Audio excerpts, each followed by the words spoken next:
3장 1절에서 15절 마지막 절까지입니다. 에스더 3장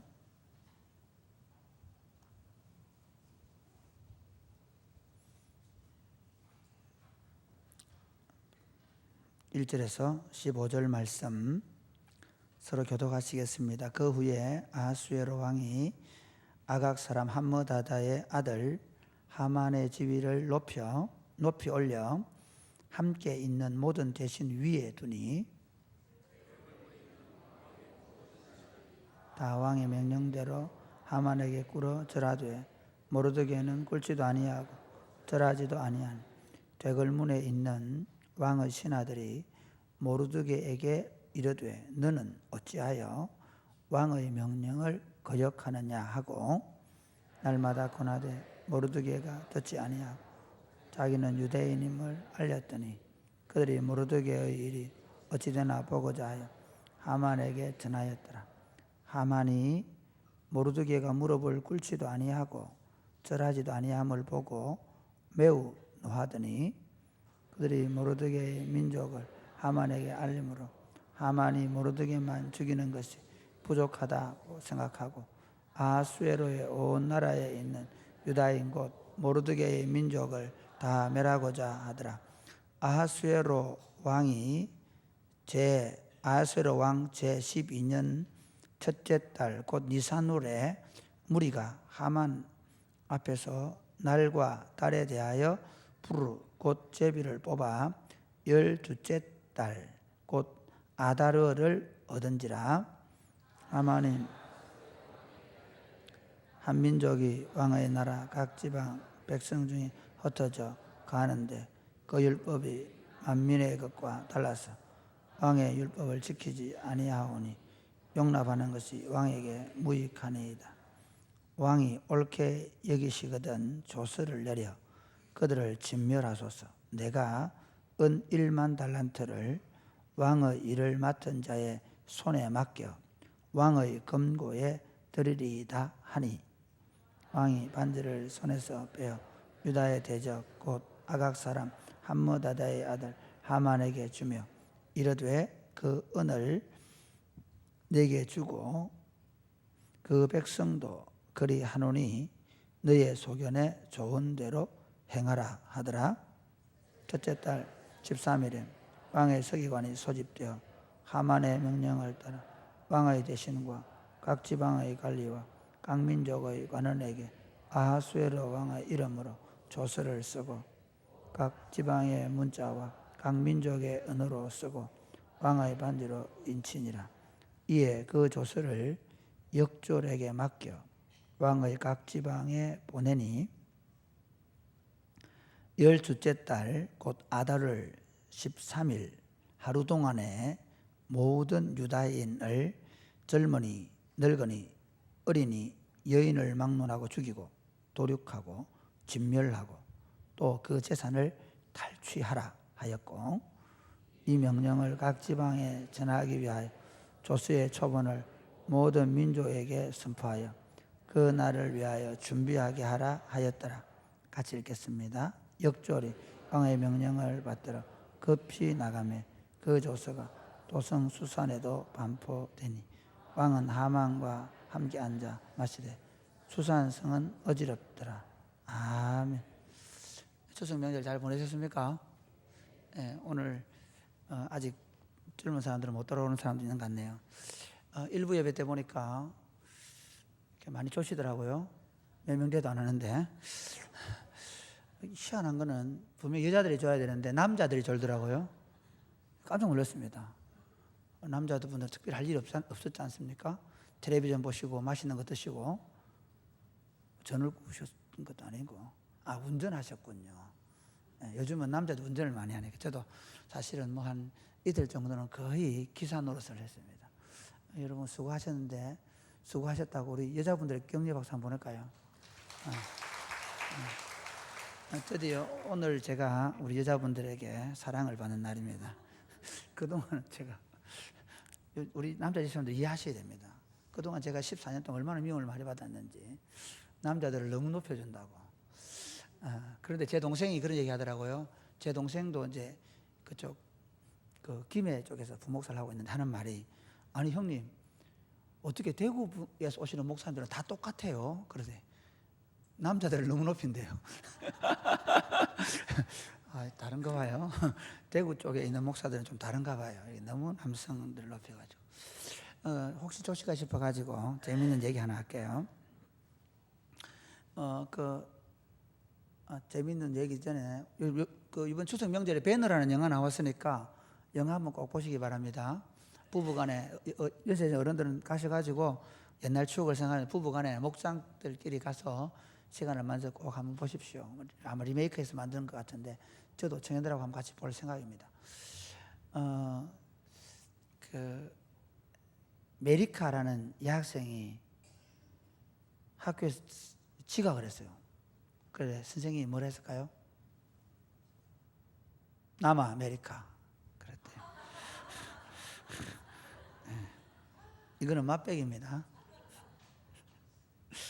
잘 생각하셔야 됩니다. 지금 얘기하는 건 잘 생각하셔야 됩니다.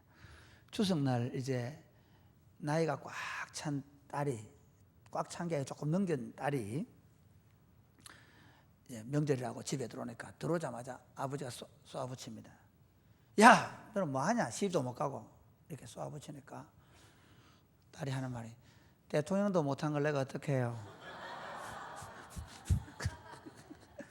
야, 그럼 대통령이 해야지. 그렇게 하는 말이에요. 그러니까 딸이 하는 말이, 아빠가 대통령이 아니었는데 내가 어떻게 대통령이에요? 요즘 애들은 못 당합니다.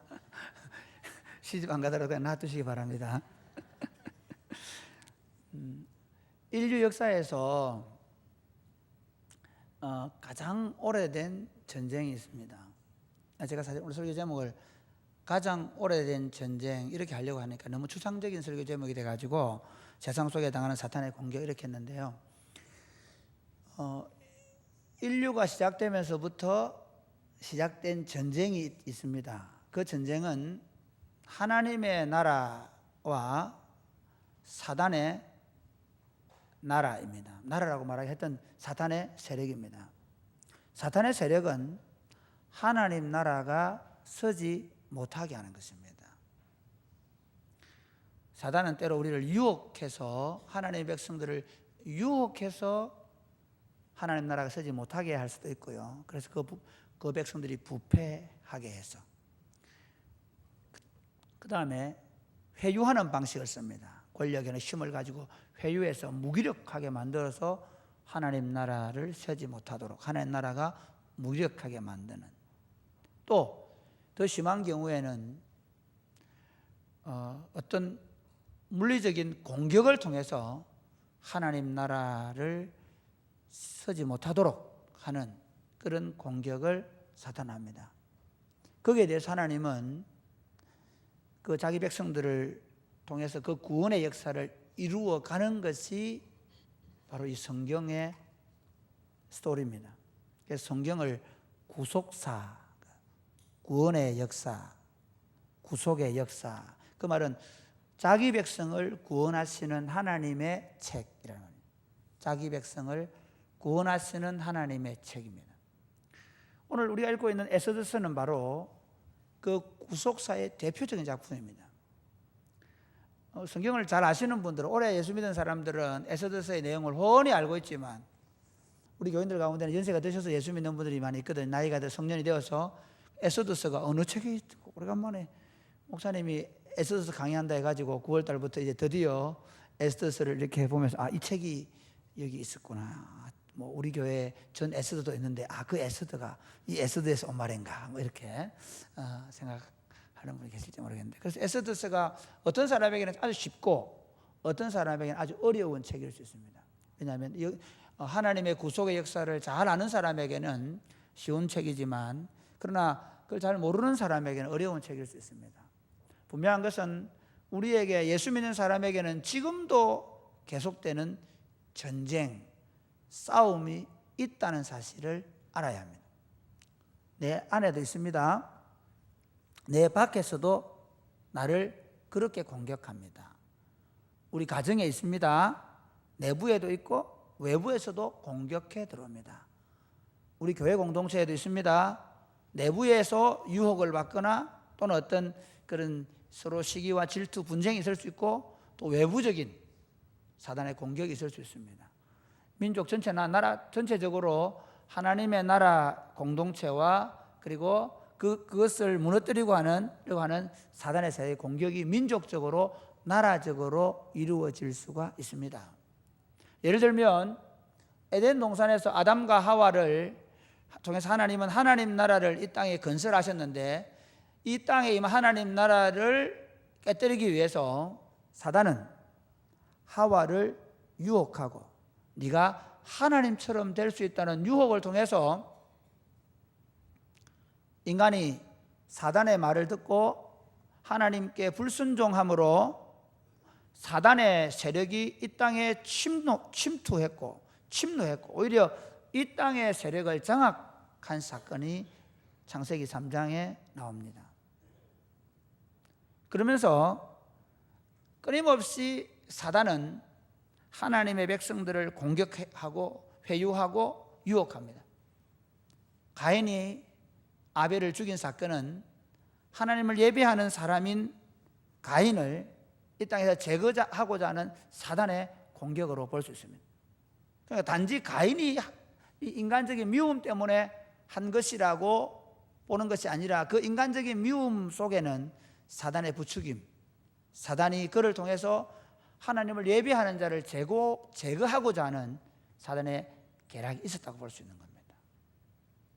뿐만 아니라 하나님이 또 그래서 셋을 주셔서 그 셋을 통해서 하나님의 아들들을 번성시키니까 이제는 어떻게 하느냐, 사람의 딸들, 하나님의 백성 아닌 세속적인 여인들에게 아주 성적인 아름다움을 사단이 주어서 그걸 가꾸게 만들어서 하나님의 아들들이 하나님의 딸들이 아름다움이 아니라 세속적인 아름다움 때문에 거기 유혹을 받아서 그 여자들을 사랑하고 그 여자들과 결혼을 해서 네피림들, 용사들을 낳아서 세상에 힘 있는 영걸들을 만드는 사건이 나옵니다. 그럴 때문에 하나님이 홍수를 통해서 다 진멸시킵니다. 하나님, 그러니까 이게 그 영적 싸움이에요. 마귀는 유혹을 해가지고 하나님의 자녀들을 다 타락시키니까 하나님이 그들을 다 썰어버리시고 다시 노아와 그 가족 8명으로 다시 인류를 시작하십니다. 그런데 또 사람들의 마음속에 하나님처럼 되고자 하는 마음, 또는 하나님의 그 심판에 대한 두려운 마음이 너무 강해가지고 바벨탑을 쌓아서 하나님처럼 높아지면 하나님이 물로 심판할 수 없지 않느냐, 우리 마음대로 살 수 있다는 마음을 집어넣어서 그래서 바벨탑을 쌓게 합니다. 하나님 또 그걸 어떻게 합니까? 언어를 다르게 해서 흩어버립니다. 그러니까 끊임없이 사단의 세력은 이 땅에 하나님 나라가 서지 못하도록 공격하는 거예요. 그게 유혹이든 회유든 물리적 공격이든. 하나님이 안 되겠다 싶어서 이제 아브라함을 부르시고 아브라함의 후손들을 통해서 한 나라를 계획하십니다. 그런데 기근이 들어서 어쩔 수 없어서 요셉이 총리로 있을 때에 그 아버지 야곱과 70명의 이스라엘 사람들이 애굽에 내려가서 번성하기 시작합니다. 점점 번성하는데 문제는 요셉과 같은 셈족 계통의 왕조가 이집트를 잠시 점령하고 있은 적이 있었거든요. 그런데 그 왕조를 몰아내고 원래 이집트인들이 정권을 잡게 되면서 셈족 계통의 왕조를 후원했던 야곱의 후손들인 이스라엘 백성들, 히브리인이라고 불렀죠. 이 히브리인들을 압박하기 시작합니다. 산파들을 보고 아이를 죽여버리라 얘기하고, 그 말을 안 들으니까 왕의 바라오의 법령으로 모든 히브리인들은 남자아이를 낳으면 나일 강가에 다 빠뜨려야 합니다. 만약에 그렇게 하지 않으면 그 집이 멸문지하를 당할 수 있는 그런 벌을 내렸겠죠. 그 정도 했으니까 그렇게 했겠죠. 그러니까 아주 강력한 압박을 씁니다. 이제 외관상 보기에는 왕조와 왕조의 대결입니다. 이해가 되시죠? 밀려갔던 셈족의 왕조가 다시 쳐들어올 때 동조하는 세력이 내부에 있으면 안 되니까 그 세력을 제거하기 위한 인종 청소입니다. 그러나 뒤에 보이지 않는 영적 전투는 사탄의 세력이 파라오의 마음과 그리고 정권을 잡은 사람들의 마음을 부추겨서 히브리인들, 이스라엘 백성들을 제거하는 작업을 하는, 인종 청소를 하는 겁니다. 왜냐하면 그것이 바로 그 히브리인들이 하나님의 백성 공동체이기 때문에. 그래서 하나님이 그 중에서도, 그 와중에도 한 어머니에게 신앙, 믿음을 주고 그 어머니가 그 아이를 몰래 숨겨 키우다가 그 아이를 키울 수 없게 되니까 나일 강가에 갈치상자를 엮어서 띄워놓죠. 그런데 하나님의 섭리는 그 아이를 파라오의 공주가, 그러니까 그 히브리인들을 없애는 일을 하는 그 파라오의 공주가 그 아이를 보고 불쌍한 마음이 들게 하고 그리고 공주의 손에 자라게 합니다. 이게 이제 치열한 하나님의 그 지략과 사단의 그 계략이 맞부딪히는 거예요. 그래서 하나님이 모세를 그 파라오의 궁전에서 키우고 그리고 그로 하여금 물론 광야에 40년 동안 훈련시킨 다음에 이스라엘을 출애굽시키는 거예요. 탈출시킵니다.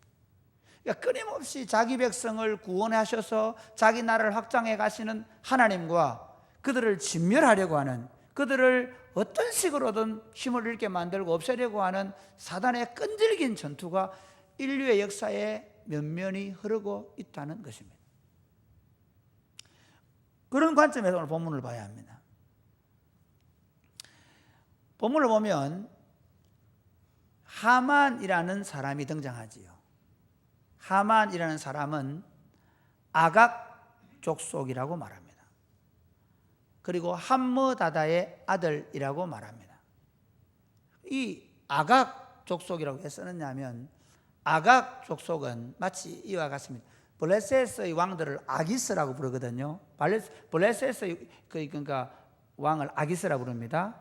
모두가 다 아기스입니다. 그러니까 왕의 칭호입니다.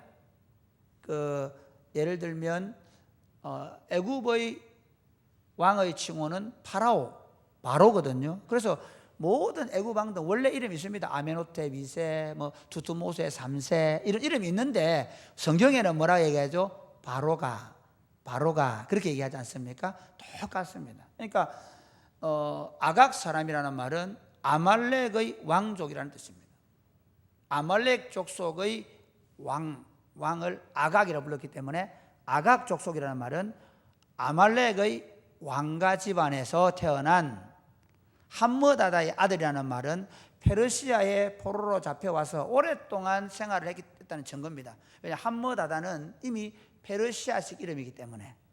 그러니까 자기 할아버지 때나 또는 그 할아버지 때에 잡혀와가지고 오랫동안 이제 그 땅에 살면서, 옛날에 우리 고려시대에도 보면 몽골에 잡혀가도, 원나라에 잡혀가면 그 종으로 쓰지 않거든요. 왕궁에서 어느 정도 지위를 줘가지고 왕족들은 그렇게 벼슬도 주고 하지 않습니까? 조선시대도 보면 청나라에 잡혀간 우리나라의 세자들이나 왕자들이 거기서 벼슬을 받고 거기 왕궁에서 생활하고 하는 모습을 보거든요. 똑같습니다. 그러니까 외국에서 포로로 잡아왔지만 그런 왕족들은 왕족 대우를 해주는 거예요. 그러니까 등급도 주고 지위도 주고 그렇게 해서 아마 성공한 집안 같습니다. 아말렉 족속 중에서 가장 성공한 사람 하만. 그런데 그 하만을 하나님이 이 아수에로가 특별하게 신임하고 총애하고, 그래서 그의 지위가 그 아수에로 정권이 서고 나서, 특별히 전쟁에 패하고 나서 급속도로 이렇게 높아지는 그런 모습을 보여주죠. 이게 전쟁에 지고 나서 한 14,4년 만이거든요. 그러면 이제 한번 보십시오. 아수에로가 지금 이제 와서도 쫓아내고, 그 다음에 자기 아버지 다리오 왕의 유업인 그리스 전쟁을, 그 많은 군사와 그 다음에 그 배를 만들어 가지고 그리스하고는 이 비교가 안 되는 그런 전투력을 가지고 그리스에게 완전히 깨지고 온 거 아닙니까? 그러니까 뭐 그 뒤로는 아닥사스다가 이게 뭐 아하수에로가 나가지를 못하는 거예요. 소위 우리말로 하면 궁궐 밖을 나갈 수 없는 거예요. 뭐해서? 뭐 팔려서. 예, 이건 뭐 왕으로 체면이 지금도 여전히 페르시아는 대제국입니다. 아직 그리스는 그 제국으로 성장하지 않았습니다. 나중에 313년, 지금이 480년 경이기 때문에 아직 150년 동안 여전히 페르시아가 실권을 가지고 있습니다. 나중에 313년 알렉산더가 이 페르시아를 다 잡아먹어버리거든요. 그러니까 여전히 힘은 있지만 종이 호랑이에 불과한 아하수에로의 마음을 누가 달래냐? 하만이 참 묘수를 부린 것 같아요. 그러니까 하만에게 모든 실권을 다 맡기고 아예 아하수에로는 뒷전에 나앉아 있는 겁니다. 그러면서 아하수에로가 어떻게 하느냐면 하만을 이 무릎 꿇어 절하겠다. 이게 어떤 의미인가 하면 그냥 그 일반적으로 높은 사람을 인사시킨 그게 아닙니다. 그게 아니고 대부분의 성경학자들 하는 얘기가 신적인 경배를 요구했다. 신적인 경배를 요구하니까 뭐 다른 사람들은 다 합니다. 여러분 한번 생각해보세요. 권력이라는 게 그렇잖아요. 뭐 권력을 가진 사람들이 특별히 우리나라 권력은 대통령과 청와대에서 많이 나오는데 뭐 장관을 해도 오히려 청와대가 더 힘이 있을 때가 많습니다. 보면 그렇잖아요. 왕이 특별히 총애하고 왕의 권력이 실세가 어디냐? 장관들 가운데서도 뭐 서열상으로는 예를 들어 국무총리, 뭐 부총리 있지만 실세 장관이 이 민주공화국에도. 그런데 그 당시에 전제군주 시대에 하만은 실세 중에 실세입니다. 그래서 모든 사람이 그 앞에 굴복할 수밖에 없는 상황에서 왕의 법으로 명령을 내린 게 뭐냐 하면 신적인 경배를 하라는 명령입니다. 그런데 이제 모든 나라 사람들은 그 당시에 주변 민족들은 다 다신론입니다. 자기 주신이 있지만 그러나 2등신, 3등신 있어가지고 우리 뭐 보면 일본 간데 보면 뭐 2만 신이 있다잖아요.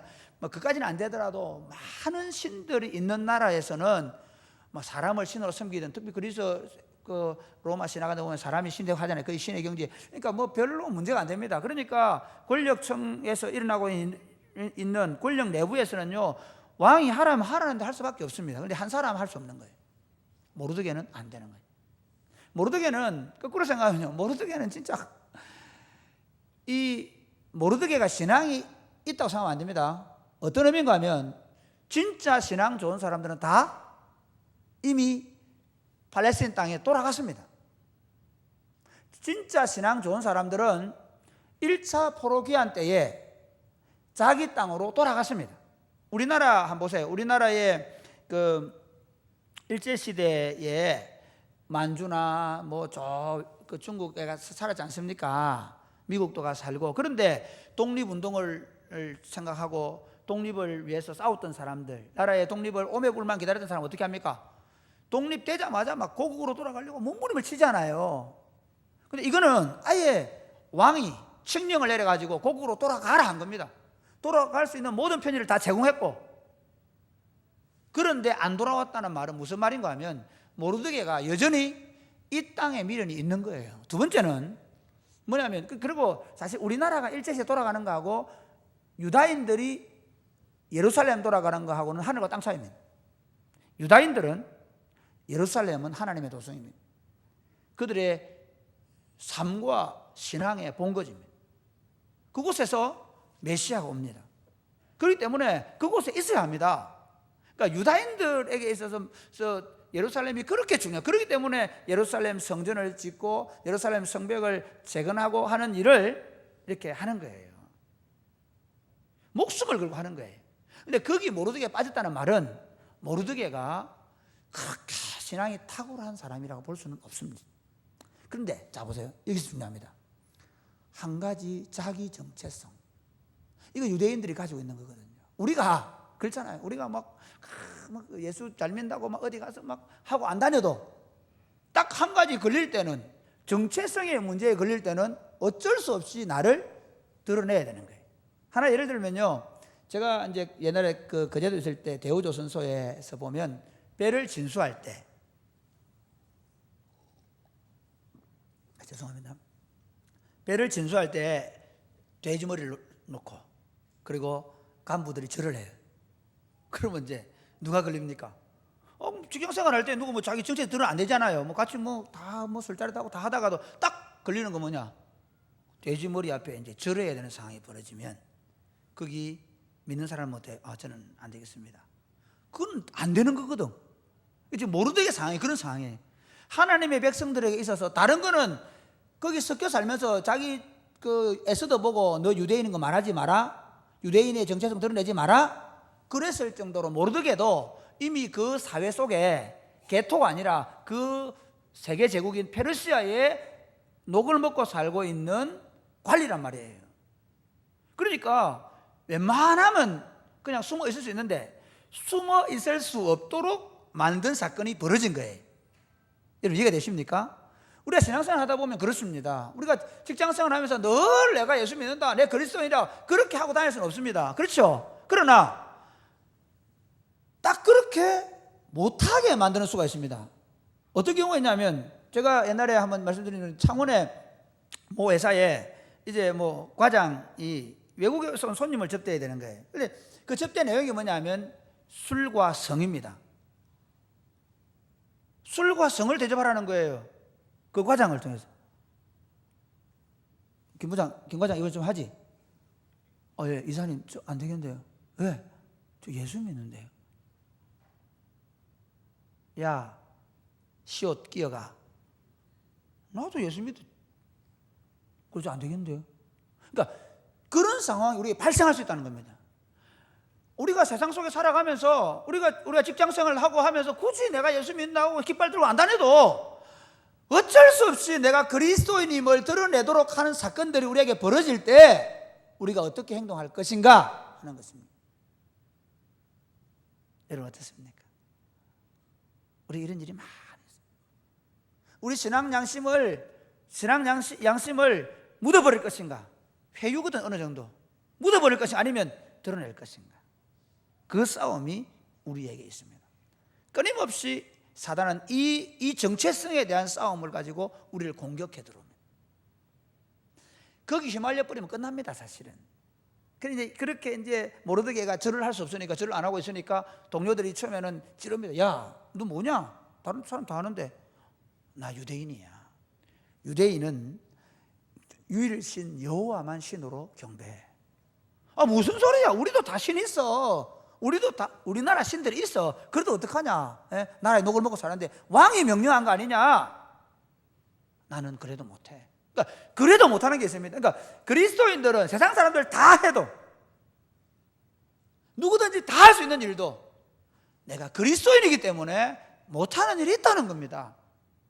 그게 이제 우리의 정체성이고 그것으로 사실은 하나님 나라를 우리가 세워가는 거예요. 그 정체성으로. 그리스도인은 다르다. 그리스도인은 분명히 뭔가 다른 정체성을 가지고 있다는 겁니다. 네, 바로 그 문제에 걸린 거예요. 그래서 이제 자꾸 신하들이 그 같이 동료들이 해라고 얘기합니다. 그러니까 안 합니다. 그러니까 어떻게 합니까? 이 동료들이 그래? 그럼 어떻게 하냐 보자 하면서 하만에게 이 일을 고발합니다. 근데 하만이 듣고 지나가다 보니까 모르드게가 역시 자기 절을 안 하거든요. 누구냐 저놈? 예, 저놈 유대인입니다. 뭐라고? 유대인? 유다인이라는 말은요, 사실 이제 하나님의 백성들에 대한 명칭들이 바뀝니다. 원래 그 출애굽에 보면 히브리인들 이렇게 나오거든요. 히브리인들. 그리고 나중에는 그 하나님이 주신 이스라엘로 불리는데요. 이스라엘이라고 불린 것은 BC 586년까지입니다. 그리고 사실은 BC 722년에 북이스라엘이 망하면서부터 그리고 그 뒤에 혼혈 정책을 써가지고 이스라엘의 정체성이 다 무너져 버립니다. 그러면서 BC 586년 이후에 포로로 잡혀간 이스라엘 백성들 사이에 하나님의 백성의 명칭이 뭐냐면 유다인입니다. 유다인. 그는 유다인입니다. 그 말은 다윗의 후손인 유다 족속을 중심으로 베냐민 일부가 남아 있었는데요. 이 하만이 유다인입니다 얘기를 듣는 순간 피가 거꾸로 솟는 거예요. 확 솟는 거예요. 여러분 그런 거 있죠. 우리 뭐 합니까? 우리 일본하고 축구한다 그러면 안 보던 사람들 다 보여줘야죠. 반드시 일본 이겨야 돼 이러면서 막 일본 하자 지금 울고 그러잖아요 애들이. 그것처럼 하만이 피가 확 거꾸로 솟는 거예요. 왜 피가 거꾸로 솟느냐? 여호와의 전쟁 가운데 가장 오래된 전쟁 중에 하나가 뭐냐 하면 아말렉과의 전쟁이에요. 아까 하만이 무슨 족속이라고 그랬어요? 아말렉 족속이라고 그랬죠. 아말렉의 왕족이라고 그랬죠. 그러니까 아말렉과의 가장 오래된 전투가 언제부터 벌어졌냐면 적어도 BC 1440년경, 그러니까 지금부터 900년 전에, 그러니까 이 역사로 말하면 900년, 800년, 480년, 하여튼 뭐 1000년, 그 1000년 전에 있었던 역사인데요. 아말렉이 출애굽에서 광야를 가고 있는 이스라엘을 제일 먼저 공격한 족속들이 아말렉입니다. 그러니까 하나님이 우리 잘 아는 거 있죠. 모세는 손을 들고 있고 여호수아가 가서 싸웠던 그 전쟁이 아말렉과의 전쟁입니다.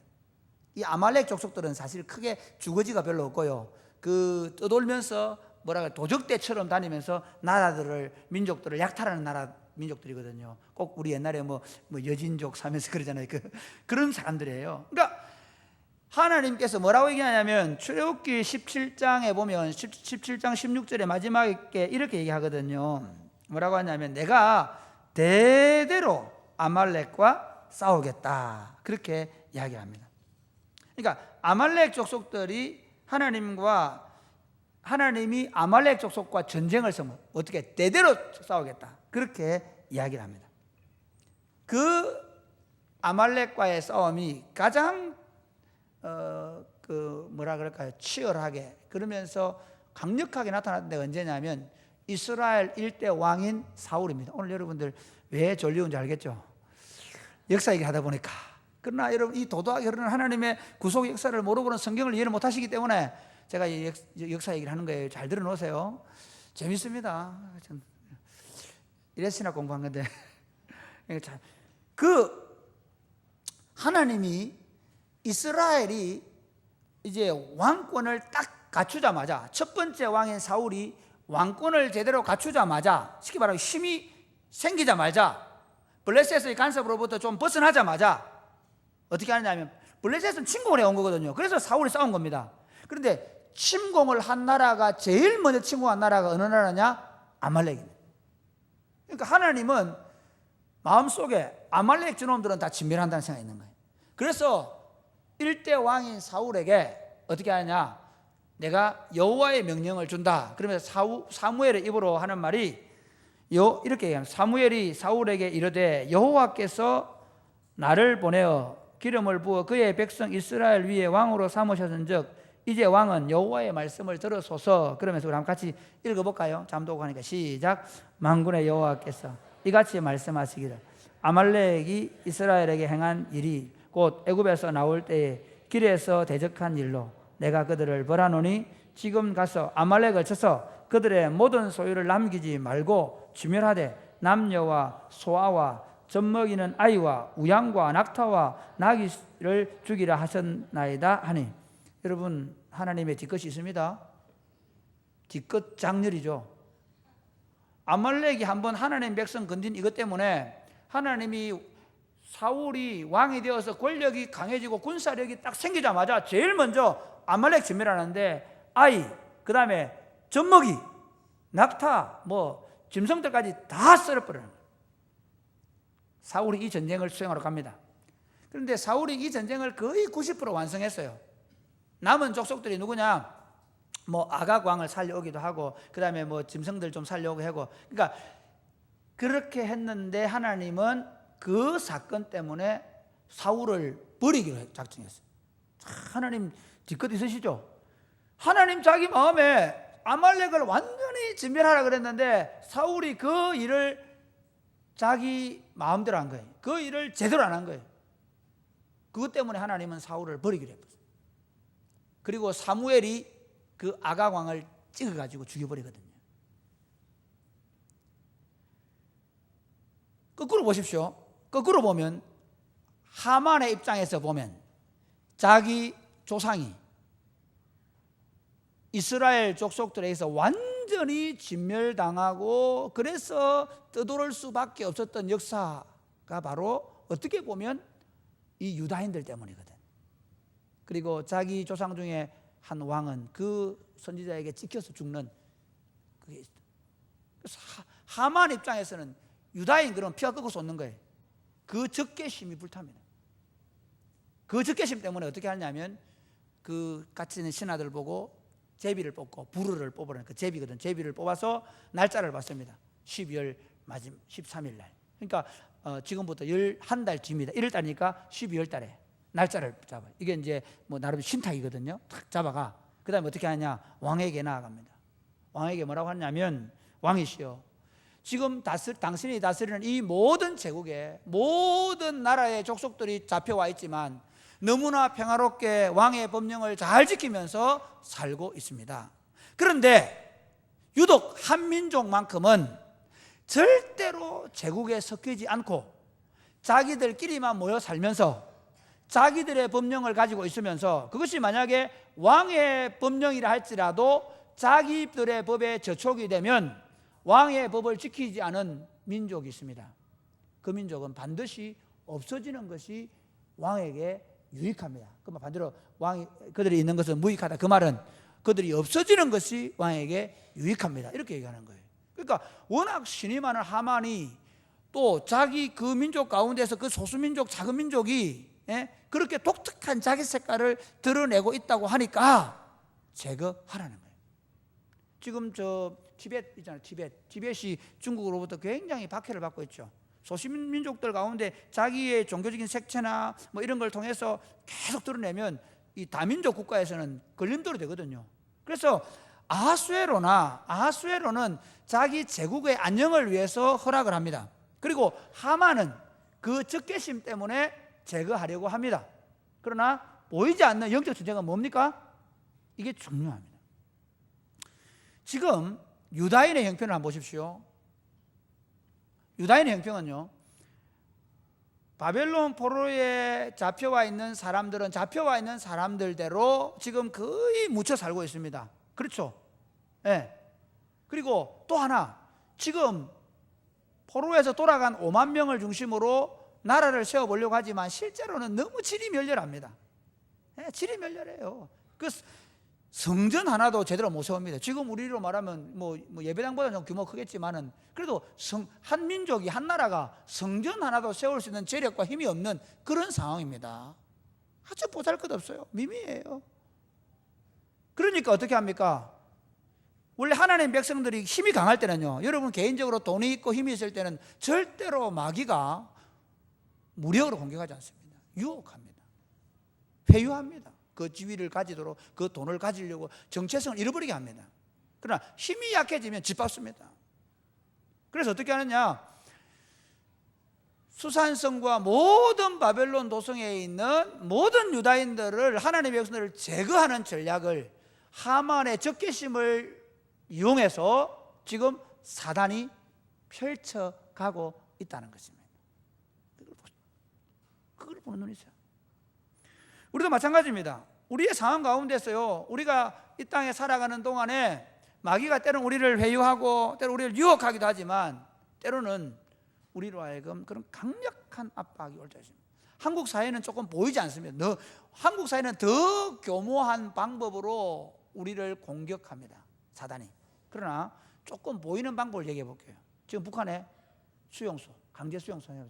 거기는 하나님의 백성들임에도 불구하고 하나님의 백성이라는 사실 때문에 그들은 포로 수용소에서, 강제 수용소에서 고생하며 죽어가며, 기독교인들이 막 그 고난 당하는 모습들 다 이렇게 그림이나 이런 것들이 나타나지 않습니까? 그 다음에 아랍권 보십시오. 지금 아랍은 민족적으로 아랍 민족이 기독교를 제거하기 위해서 얼마나 많은 악한 일들을 합니다. 국가의 제도를 통해서, 심지어 그 안에 있는 그 국가를 반대하는 테러리스트들까지, 그러니까 국가의 제도도 기독교를 압박하고 테러리스트들은 더 강력한 테러를 통해서 교회를 붕괴시키고 폭파시키고 있습니다. 최근에는 프랑스에서 신부가 그런 일을 당하게 됐죠. 어쨌든 이런 형태로의 공격이 뚜렷하게 나타나기도 하지만 그렇지 않게 은근하게 우리에게 칼끝을 갖다 댈 때가 때로 있다는 것입니다. 우리 경제에, 우리 사업터에, 우리 직장에, 우리 가정에 이런 식의 사단의 공격이 있을 수 있다는 것입니다. 내가 그리스도인인 것만으로도, 내가 예수 믿는 것만으로도 위협을 느끼는 사람들이 있습니다. 그냥 싫은 사람들이 있습니다.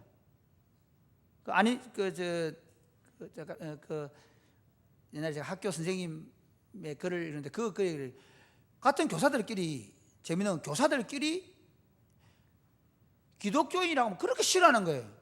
그런데 알고 보니까 그 남자 교사가 누구냐면 그렇게 싫어하는 남자 교사가 장로님 아들이에요. 특별히 교회에 대해 상처가 많은 옛날에 교회 안에 있던 사람들 가운데서도 그들을 이용해서 부추겨서 예수 믿는 사람을 공격하는 그런 경우를 우리는 당할 수 있습니다. 이런 사단의 무서운 계략 앞에 무방비로 당할 수밖에 없는 것이 우리 그리스도인입니다. 우리 스스로는 힘이 없기 때문에. 참 재밌는 건 이제 마지막에 보면 그렇게 이제 왕의 법령을 찍고 그리고 공포를 하고 그렇게 하니까 온 수산성이 막 엉망이 됐죠. 그런데 뭐 하고 있냐면, 자 마지막 절 한번 보시죠. 15절 시작. 역졸이 왕의 명령을 받들어 급히 나가매 그 조서가 도성 수산에도 반포되니 왕은 하만과 함께 앉아 마시되 수산성은 어지러니. 왕은 하만과 앉아 있다는, 하만과 술을 마시고 있다는 겁니다. 그들은 이미 승리한 것처럼, 이미 하만은 승리했다라고 생각합니다. 이미 하만은 완전한 승리가 보장된 것처럼 생각했습니다.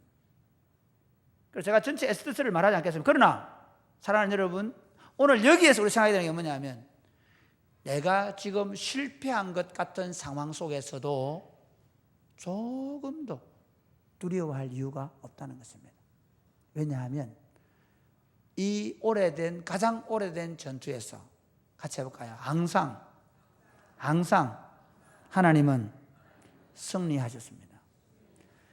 가장 대표적인 사건이 뭐냐면 예수 그리스도의 십자가입니다. 예수 그리스도의 십자가는 유대의 종교 지도자들의 아주 좀 묘수 중에 묘수였습니다. 사단은 그 유대 지도자들에게 예수 그리스도를 하나님의 저주를 받아 죽은 자로 세워서 십자가에 못 박아 죽이는 그런 묘수를, 모략을 아주 펼쳤죠. 그런데 하나님은 어떻게 하십니까? 그 예수 그리스도의 십자가가 저주는 저주인데 예수 그리스도에 대한 저주가 아니라, 예수 그리스도의 가지고 있는 죄성이 없는 분이기 때문에 자신의 일 때문에 당하는 저주가 아니라 자기 백성 이스라엘, 하나님의 백성들의 모든 죄를 담당하시는 저주로 바꾸셨습니다. 할렐루야. 그가 죽음으로 하나님의 구속사역이 끝난 줄로 생각했습니다. 이게 예수님의 비유에 나옵니다. 여러분, 포도원 그 비유에 보면 어떤 주인이 포도원을 만들어 놓고 하지 않습니까? 그래서 만들어 놓고 이제 멀리 타국에 가가지고 자기 종들을 보냅니다. 추수철에 보내가지고 좀 소득 중에 자기가 받을 세금 달라 하니까 그 사람들을 능욕하고 죽이고 돌려보내잖아요. 그러니까 또 다른 종을 보냅니다. 또 능욕하고 그렇게 하지요. 그러니까 어떻게 합니까? 내 아들을 멸시하지 않겠지. 아들을 보냅니다. 그러니까 아이고 잘했다 이놈 죽이면 우리는 저 포도 우리가 된다. 그래서 죽여버리잖아요. 그게 예수님의 비유예요. 그게 사단은 예수를 죽이면, 저주받은 자로 해서 죽이면 메시아를 열망하던 이스라엘 가운데서 모든 열망이 끊어질 줄 알았는데, 하나님은 예수 그리스도를 우리의 모든 죄를 담당하시는 속죄의 제물로 십자가에서 받으셨을 뿐만 아니라 그를 의롭다 하게 하기 위해서, 그만 의롭다 한 게 아니라 그를 믿는 모든 사람을 의롭다 하기 위해서, 뿐만 아니라 그가 믿는 모든 사람들에게 부활의 능력을 주시기 위해서 그를 사흘 만에 다시 살리심으로 말미암아 우리에게 영원한 승리를 주신 줄로 믿으시기를 바랍니다. 할렐루야. 그러니까 꼼짝없이 죽은 십자가에서, 꼼짝없이 실패한 것 같은 상황 속에서도 하나님은 도대체 생각할 수 없는 부활의 드라마를 일으키십니다. 그것이 우리가 믿는 신앙입니다. 하만은 승리의 날로 그날을 불으로 뽑았지만, 그러나 하나님은 그날을 하만의 패배의 날로 만들어 가실 것을 우리가 아는 것입니다.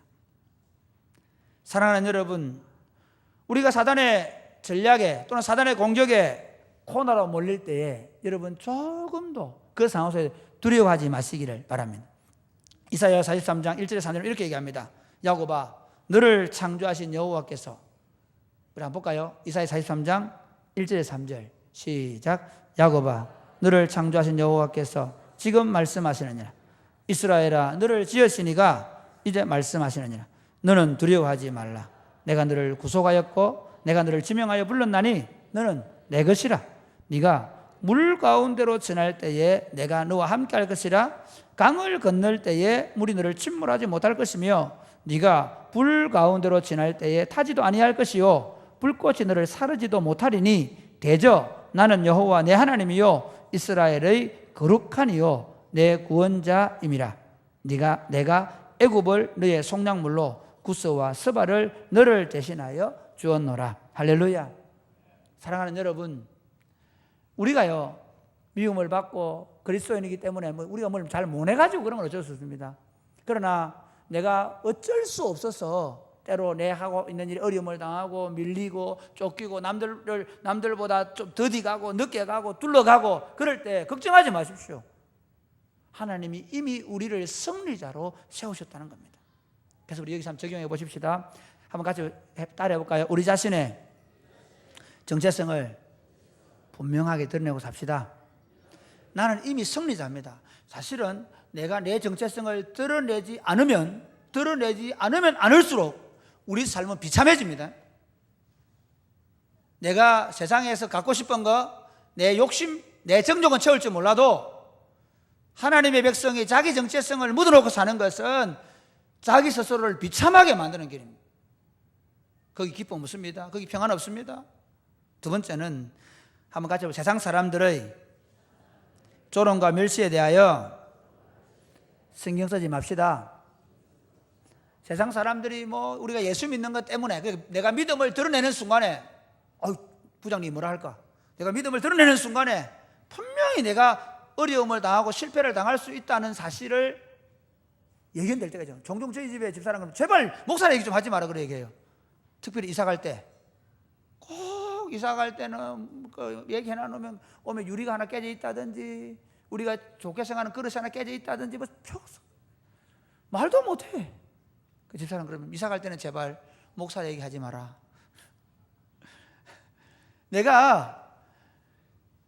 우리가 예수 믿는다, 우리가 그리스도인이다를 드러내는 순간에 그게 우리에게 큰 손해의 요인이 될 수 있습니다.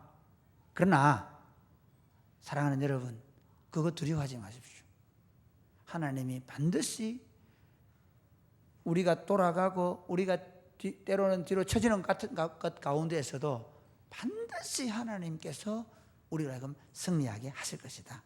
그래서 여러분 어떤 사탄의 공격에도 조금도 두려워하지 마시고 승리를 확신하며 사시기를 바랍니다.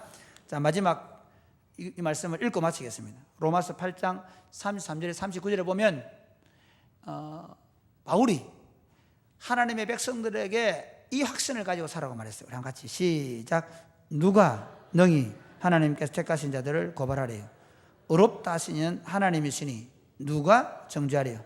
죽으실 뿐 아니라 다시 살아나신 이는 그리스도 예수시니 그는 하나님 우편에 계신 자요 우리를 위하여 간구하시는 자시니라. 누가 우리를 그리스도의 사랑에서 끊으리요? 환난이나 공고나 박해나 기근이나 위험이나 적신이나 위험이나 칼이라. 기록된 바 우리가 종일 주를 위하여 죽임을 당하게 되며 도살할 양같이 여김을 받았나이다 함과 같은 그런 여김을 당한다 할지라도, 그 다음 시작. 그러나 이 모든 일에 사랑하시는 이로 말미암아 우리가 넉넉히 이기느니라. 내가 확신하노니 사망이나 생명이나 천사들이나 권세자들이나 현재일이나 장래일이나 능력이나 높음이나 깊음이나 다른 어떤 피조물이라도 우리를 우리 주 예수 그리스도 안에 있는 하나님의 사랑에서 끊을 수 없으리라. 이 확신을 가지고 돌아가시기를 바랍니다. 찬송가 348장입니다.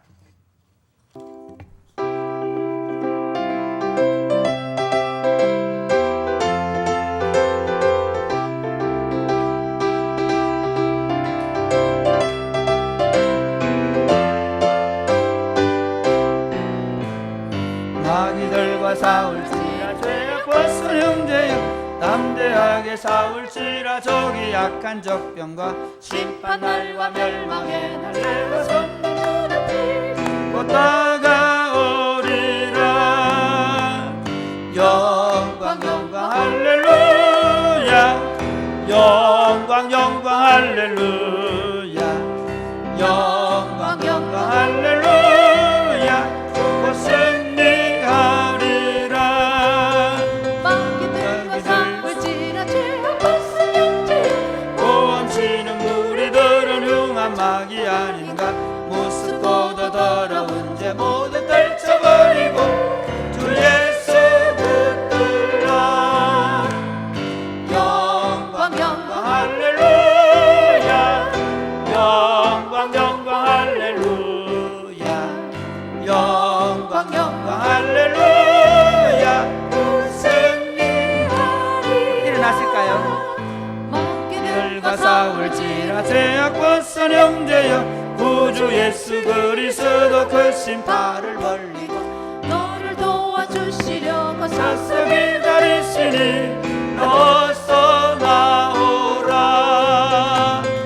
영광 영광 할렐루야, 영광 영광 할렐루야, 영광 영광 할렐루야. 오 승리하리라. 사랑하는 여러분, 우리에게 이런 영적 전쟁이 있습니다. 보이지 않게 있습니다. 그런데 이렇게 한번 기도하면 좋겠습니다. 주님, 제가 이 상황 속에서 내 정체성을 분명히 드러내고 어떤 조롱과 멸시와 시기와 질투 온갖 것들이 다 내게 온다 할지라도 조금도 두려워하지 않고 내가 하나님의 백성인 것을 드러내며 믿음의 싸움을 싸우겠습니다. 내가 믿음으로 살기만 하면 반드시 하나님 내게 승리를 주실 줄로 믿습니다. 이 믿음의 싸움을 끝까지 타협하지 않고 잘 싸워나갈 수 있도록 우리 한번 다 같이 기도하겠습니다. 하나님 아버지 감사합니다. 우리를 사랑해 주시고 우리를 예수 그리스도 안에 불러주셔서 감사합니다.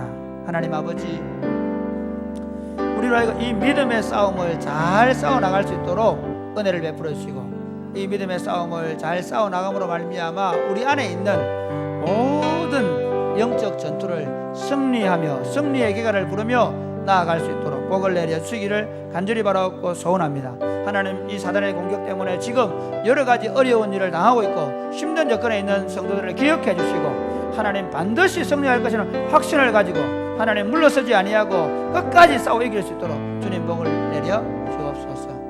하나님 아버지, 이 오래된 영적 전투에 저희를 동참시켜 주셔서 감사합니다.